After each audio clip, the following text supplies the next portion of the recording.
This is Latter-day Presentations, where we discuss topics and issues of faith for Latter-day Saints. All right, welcome everyone to our introductory video on our twin kind of companion series on sexual minorities and the Family Proclamation. I'm Dan Ellsworth, here with Jeff Benyon. Say hi, Jeff. Hi, everybody. And here we just want to give a little bit of an introduction to these two series that kind of work together in a lot of ways. And we want to start by just acknowledging that the church is in pain. And let's talk about that. We have members of the church who are torn between church doctrines on gender, sexuality, and marriage, and their own lived experiences, the experiences of loved ones, messaging from influencers who have rejected the church's doctrines, messaging from loved ones who have been led into disillusionment by influencers, and then also social trends. All of these things are contributing to a lot of frustration and pain in the church these days over questions of gender, sexuality, and marriage. So these presentations are designed to really dive into these issues. And we need to acknowledge that many aspects of our faith are very simple and straightforward, right? Confusing and complex issues tend to cause us discomfort. Yeah. And sometimes we want to oversimplify. Yeah, absolutely. Absolutely. And we find it difficult to navigate situations where good things seem to be in conflict. And that is something that we come across a lot when we're talking about these questions. So let's start with some things you might have heard. You might have heard that the church is out of date on questions surrounding gender, sexuality, and family. They need to catch up. It's only a matter of time. Those sort of phrases. Right. It's inertia. Right. Yep. These are terms that you'll hear. You'll hear that the Family Proclamation is not prophetic revelation. That is something that is being vocalized by quite a few people. You might have heard that the church's teachings will change someday. It's just a matter of time, like Jeff said. This is something that a lot of people are saying. And we're going to say something fairly sharp right now. If you have received these kinds of messages and accepted them, you have been deceived. People offering these messages are sometimes well-intentioned, behaving in ways they think represent kindness. It goes back to what you're saying, where there's different ways people are operationalizing and living out what they could consider virtues, like being loving, being accepting, including people. These are all Christ-like virtues, but that can go wild when they're misapplied and harm people. And we want to make it clear that it is not kind to give people false expectations. And a lot of people approaching these issues have not had really kind of the tool set for really engaging with them. And so a lot of people, honestly, out of the goodness of their hearts, have done things that they have thought have been kind, but in the process have really actually, given people false expectations and undermined people's faith. So we want to address that in these series. And honestly, sometimes the anger you'll see at church leaders, I think is actually misplaced. Because there will be people saying, oh, the church is changing, the church is shifting on this. And there have been shifts in how we talk about this. And that's true. But in these core doctrines, it's actually remarkably consistent as I look at the history of it. But some of the changes that have been made, people will then get over their skis and say, oh, look, it's only if this is changing, if we're having 2-hour church, then maybe we can change the Family Proclamation or whatever. We've had all these changes in the church. And so then when church leaders affirm these principles again, people feel betrayed. Right. But my point is, in my opinion, your anger is misplaced. That anger directed at the Quorum of the 12 or members of the First Presidency should truly be directed at these people that are giving the false expectations, because the church leaders are not. Right. So let's talk about this pair of series, okay? This is not a resource for fixing people or weaponizing the gospel. We don't want people using these materials to beat other people over the head, right? It's not for dunking on other people, and it's not for creating contention. But what we do have here is a resource for understanding the church's teachings on gender, sexuality, and family, and seeing the church's teachings with more clarity, seeing the value of the church's teachings, and seeing our choices with more clarity. When we use this word clarity, that is really the heart of what we're trying to do here. We are not going to try to force anybody into any kind of beliefs or choices. What we're trying to do is clarify people's choices as to, what reality is and how to engage with it and what to believe and what their possibilities are. Right. We want to respect people's choices and decisions. We really just want them to understand what those implications are. Right. So often when we get in situations where there's cognitive dissonance, we want to avoid those. So this can be unpleasant when we're faced with that, which you're going to talk about in a minute. Yep. And one of the things that we tend to hear among people who are confronted with difficult questions around gender, sexuality, and the family in the church is, I just want to be a loving person. I just want to love. I want to be kind. I want to accept people. And that is a fantastic starting point. And a lot of people see discomfort in some of the tensions around these issues, and they kind of retreat back into, I just need to be loving, right? Loving here can often be defined as avoid conflict, avoid anybody thinking ill of me, avoid saying anything that might upset somebody, whether it's needed or not, whether it's intended or not. Obviously, we don't want to be intentionally provocative either. So that's where there's a balance. But this kind of person will intentionally walk on eggshells or avoid things deliberately so they can be seen as loving. Right. And these materials, these two series on sexual minorities and the Family Proclamation that we're presenting here, they are going to cause a fork in the road. They are going to honestly really force you to decide. And a lot of people have wanted to avoid making hard decisions, hard commitments to doctrine and hard commitments to sustain, because they haven't felt like they have solid footing on which to stand.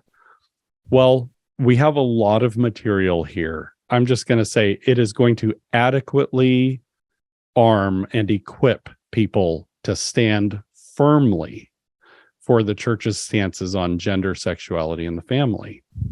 So if I have been in a situation where I've been avoiding really exploring these questions because I'm afraid that I might not feel like I'm loving enough, right?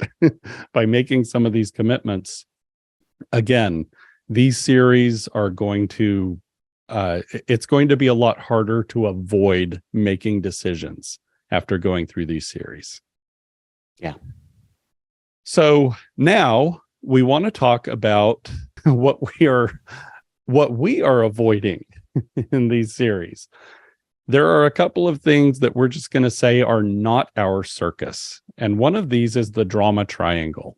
And this is a tendency in a lot of discussions to frame everything in terms of victims, persecutors, and rescuers, right?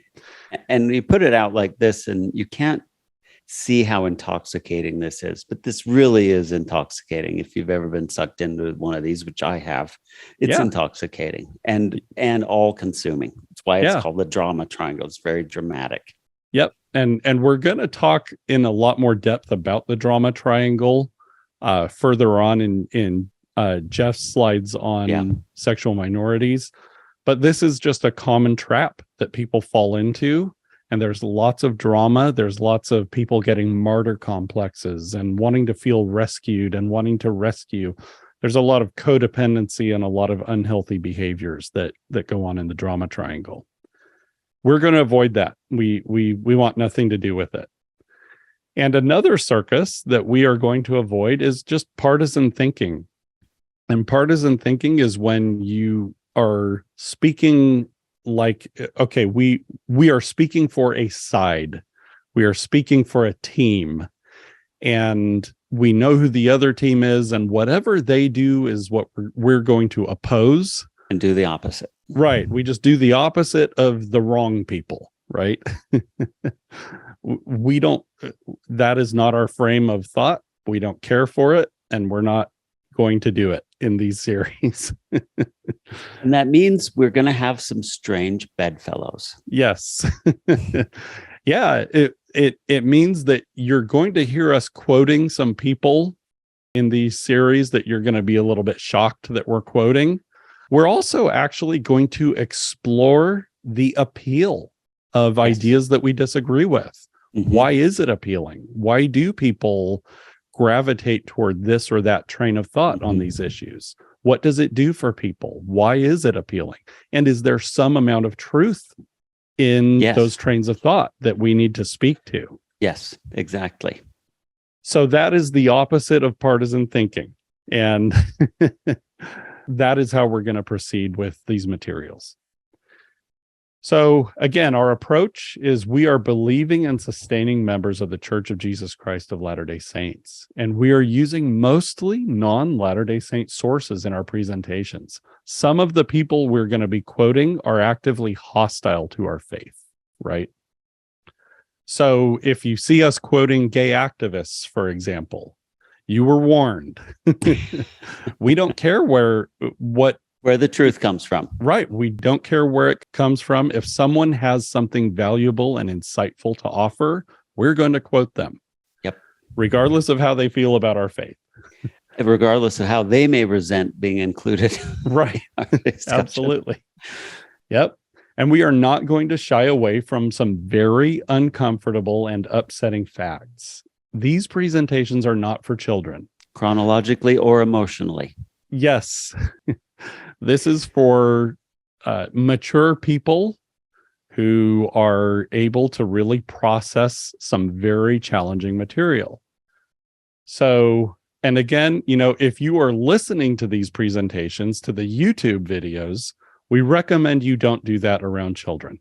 Okay. This material is not rated PG. No, some older teens, use your judgment with this might be appropriate for them. But right. Certainly young children, we're going into some things that they shouldn't be exposed to, even though they might be in the larger culture. Right, right. And finally, we believe that the cause of Christ and our mental health are best served by honest engagement with reality. Reality is hard, and that's why all of us tend to avoid it. So we're going to go right at it in these presentations. Okay? And it is, but we're not trying to sugarcoat the fact that it is painful. It's been painful for us in many of these experiences we've had ourselves. So we're not trying to say that this is easy. Right. Or that it's easy for us and so it should be easy for you. This is painful. In fact, that's the point. So much of the cause of the adversary and the cause of poor mental health is avoidance of pain, and specifically the pain that comes from accepting truth. You shall know the truth and it shall set you free. It doesn't say you know the truth and it'll make you feel good. Right. This is going to be a workout. This is like going to the gym and having a very difficult workout. This is not going to a spa and getting a massage, right? But hopefully you'll also feel truth. You'll feel edified. You'll feel these doctrines that taste good. They will sit with you, hopefully, and you'll go, yes, that fits. That makes sense. Okay. So we ask you as you approach these materials to take inventory, because these issues are going to take you to some very difficult places. And, just ask yourself, are you willing to adjust your thinking? Are you willing to be challenged? Are you willing to make commitments? And what zone are you in? And when we talk about a zone, it's a zone of experience in our faith. And looking at this image of a beach, right? You have the shallows, and then you have the waves, and then you have the deep. And when we are living our religion, okay, at its kind of most basic level, if we grow up in our faith, for example, we basically have our experiences, our thoughts, our feelings, our commitments, our culture, and our community. And that's what we call religion. This is my religion. And then we can move a little bit deeper off the sand into the waves where there's some conflict and we have debate and discussion. So a lot of people move off of the sand and they go into this level where, they might debate and discuss things online, and they think they're really understanding their religion. Oh, I get it. Because look, I'm arguing about it online with knowledgeable people. And notice how turbulent that zone is. Absolutely. It's turbulent. You get thrashed around. But it can be exciting, right? This is where you catch the waves and surf and tube, and this is the adrenaline space. Yes, definitely. Now, where we are pointing to is the deep, though. When you get past the conflict and turbulence of those waves, where you look at faith in terms of relationship and its soul level transformation, it's trust, it's surrender, it's grace, it's conversion, it's walking with God, it's hearing him, it's rest, and it's abundance. This is where you're in the deep waters, and the deep waters can feel kind of unsettling sometimes because you don't feel sand under your feet when you're swimming in the deep waters.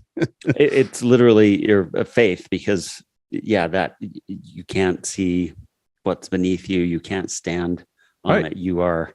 Right. So those of us who grew up near a beach or who have gone swimming in the ocean, gone to the beach and gone swimming, this metaphor will resonate with you.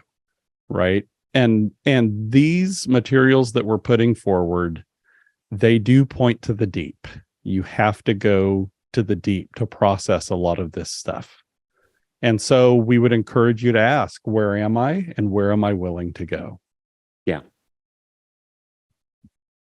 Now, here we have two paths for study and some different ways of studying. Okay.